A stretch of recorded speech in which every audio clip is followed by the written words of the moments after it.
خلال استضافتها في برنامج تفاعلكم، أوضحت الممثلة السورية نور علي تفاصيل حادثة تعرضها لاعتداء في الساحل السوري.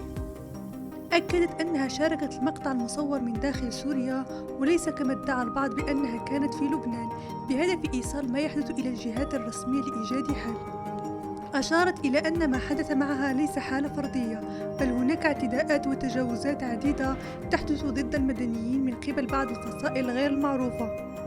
عبرت عن أملها في أن يسمع صوتها، مؤكدة أن الجهات الرسمية بما في ذلك رئيس الدولة والأمن العام اعترفوا بوجود تجاوزات وبدأوا بمحاسبة المسؤولين عنها.